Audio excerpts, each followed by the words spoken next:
Computer में Excel को use करने के लिए ज़रूरी है कि आपके कंप्यूटर में माइक्रोसॉफ्ट ऑफिस इंस्टॉल हो और ऑफिस का वो चाहे 2007 वर्जन हो, 10 वर्जन हो, 13 हो, 16 हो, 19 हो या 22 हो, कोई भी वर्जन हो, कोई ना कोई वर्जन आपके कंप्यूटर में इंस्टॉल होना ज़रूरी है।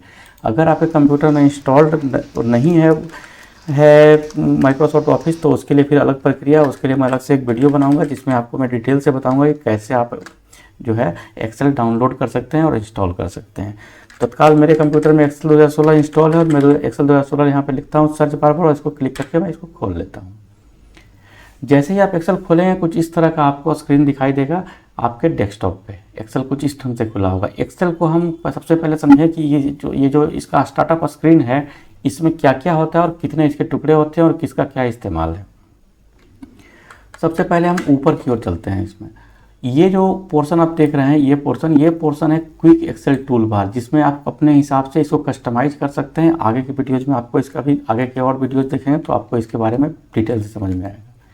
ये जो है आपका टाइटल बार है, जिसमें आपका फाइल का नाम लिखा है कि बुक वन जो है ये डिफ़ॉल्ट फाइल नेम है। जब भी आप एक्सेल खोलते हैं उस फाइल को सेव नहीं करते हो तो बुक वन नाम से ऑटोमेटिकली आपको दिखाई देती है। और ये तीसरा पार्ट है, यहाँ पे मैक्सिमाइज है। ये मिनिमाइज जैसे ही आप करेंगे तो ये आपका टास्क बार पे दिखेगा, क्योंकि ये आपका ओपन प्रोग्राम है, आपने इसे क्लोज नहीं किया, मैक्सिमाइज है। और तीसरा जो बटन है तो क्लोज बटन है। क्लोज जैसे ही आप करने जाएंगे तो चूंकि इस फाइल में हमने कुछ लिखा नहीं था, कोई सेव करने की आवश्यकता नहीं थी, इसलिए आपसे एक्सेल ने सेव करने के बारे में कोई भी सवाल नहीं पूछा। दूसरा जो यहाँ पे ऑप्शन है ये है मेनू बार। ये फाइल, होम, इंसर्ट, मेनू, डाटा, ये देख रहे हैं, इसको हम लोग मेनू बार कहेंगे। और ये मेनू बार के माध्यम से इस मेनू बार, हर मेनू के अंदर बहुत सारे टूल्स मिल जाएंगे, जो टूल्स हम आगे की वीडियोज में एक एक करके पढ़ेंगे। और इसके नीचे जो आप देख रहे हैं, इसको हम लोग रिबन बोलते हैं। ये टूल्स के ये जो मेनू बार के जो टूल्स होते हैं आज इसको हम लोग रिबन बोलते हैं। ये जो हमारा फार्मूला बार है, ये हमारा मेन एक्सेल का पार्ट है और ये नीचे का इसका फूटर है। इन सब के बारे में हम चर्चा करेंगे। यहाँ पे जूम बटन है, आप स्क्रीन पर यहाँ से जूम कर सकते हैं। सिर्फ आपका एक्सेल जूम होगा, यहाँ से आपका पूरा कंप्यूटर स्क्रीन जूम नहीं होगा। आप एक्सेल का जो सीट खुला है सामने वो जूम होगा। तो सबसे पहले बात करते हैं कि हम किसी फाइल, जैसे हमने ये खोला, इस फाइल को हमें बहुत दूर तक ले जाना है, तो इस फाइल को हम सेव कैसे करेंगे। यहाँ पे फाइल का एक ऑप्शन मिल जाएगा, यहाँ पर आप जैसे ही क्लिक करेंगे यहाँ पे आपको सेव का ऑप्शन मिल जाएगा। आप सेव करेंगे तो यहाँ पे आपको ब्राउज का ऑप्शन मिल जाएगा, या डेस्कटॉप पे आप सीधा सेलेक्ट करना है तो डेस्कटॉप सेलेक्ट कर लें। मैं यहाँ से ब्राउज कर लेता हूँ और इसको डी ड्राइव में मैं सेव करूँगा।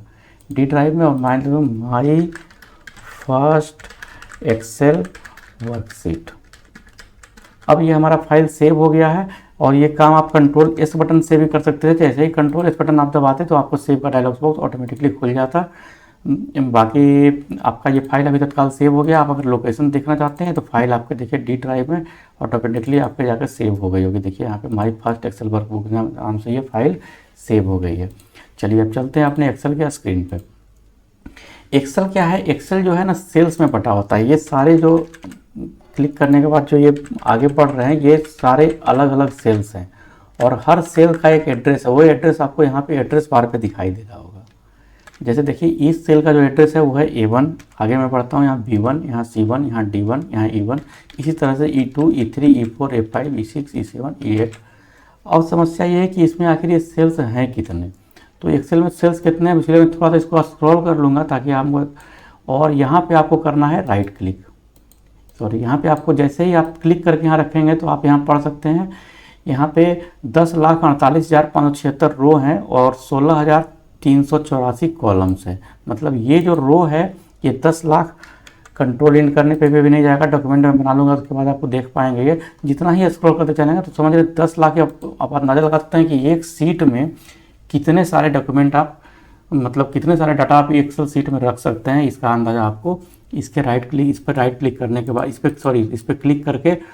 क्लिक करके आपको छोड़ना नहीं, इस पर क्लिक किए रहना है तो आपको यहाँ पे ये समझ में आ जाएगा कि इसमें कितने सारे रो हैं और कितने सारे कॉलम्स हैं। परीक्षाओं में ये क्वेश्चन बराबर पूछी जाती है। दूसरी जो चीज़ हमें जाननी चाहिए वो है, एक बार हम चलते हैं अपने फाइल की ओर, जहाँ हमने फाइल सेव किया है उस फाइल को राइट क्लिक करते हैं। हर फाइल का एक एक्सटेंशन होता है, तो इस फाइल का जो एक्सटेंशन है वह w.xlsx। तो ये इस फाइल का एक्सटेंशन है और ये सवाल बराबर परीक्षाओं में पूछा जाता है, तो ये आपको याद रखने की आवश्यकता पड़ेगी। जरूर आप फाइल को एक बार सेव करें और इसको याद रखें। मान लेते हैं कि आपको एक्सेल में ना एक टेबल बनाना है। तो टेबल का जो पहला कॉलम है वो मैंने लिख दिया सीरियल नंबर, दूसरा कॉलम है नेम ऑफ स्टूडेंट, ठीक है। तीसरा कॉलम लिख दिया मैंने फादर्स नेम ऑफ स्टूडेंट, ठीक है। चौथा कॉलम को अगर आप देखें तो अब आप थोड़ा सा इसको पहले ध्यान से देखें।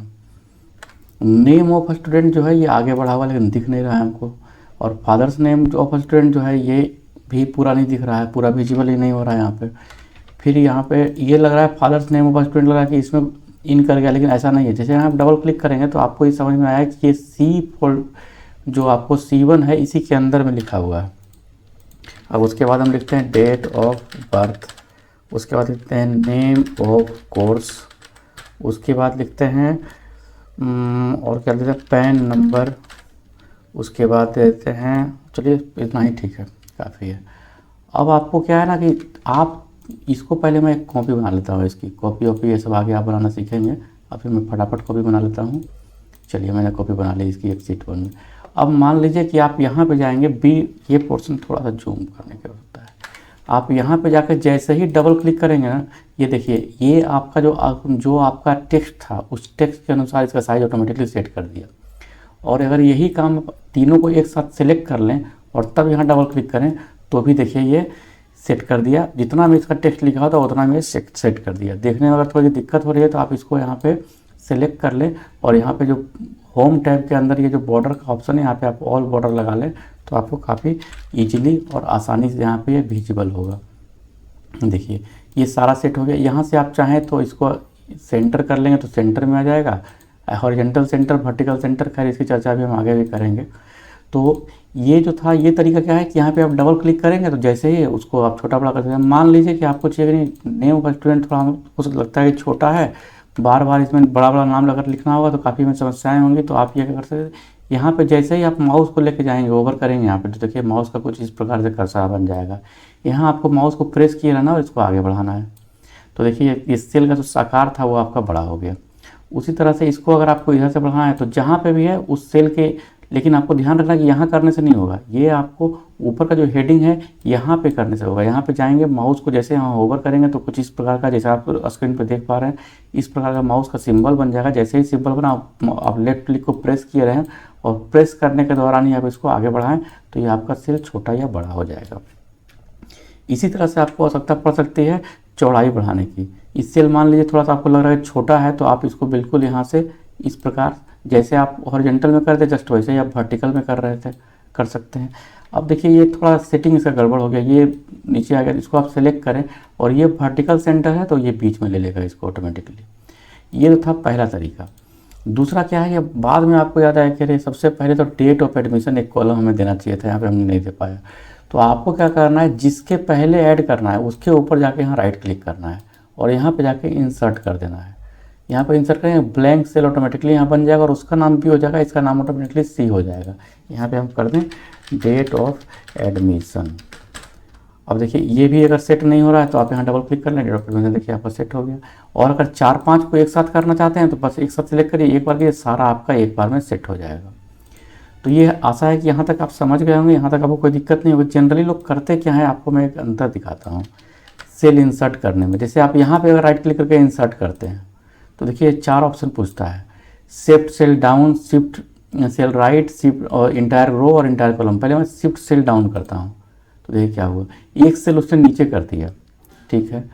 उसके बाद में इंसर्ट करता हूँ और करता हूँ शिफ्ट सेल राइट, तो देखिए राइट में ये उसको एडजस्ट कर दिया। इसके बाद मैं करता हूँ इंसर्ट इंटायर रो, अगर मैं करूँगा तो ये पूरा एक रो इंसर्ट करेगा।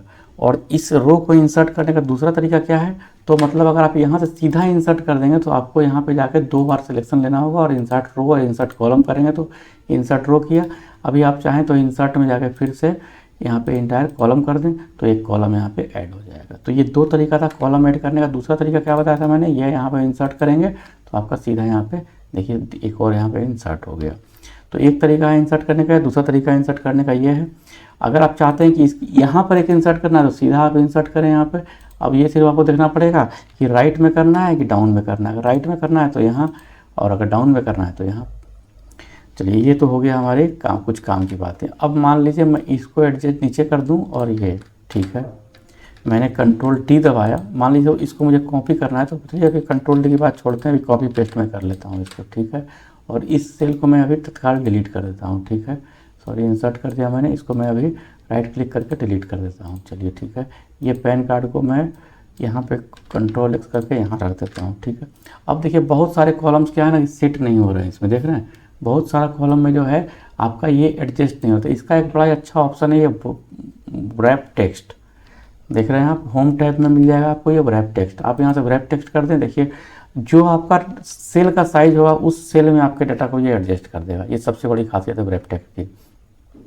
ये जो यहाँ डबल क्लिक करने से क्या होता है कि आपका जो रो का हाइट होता है वो टेक्स्ट के हिसाब से चेंज कर देता है।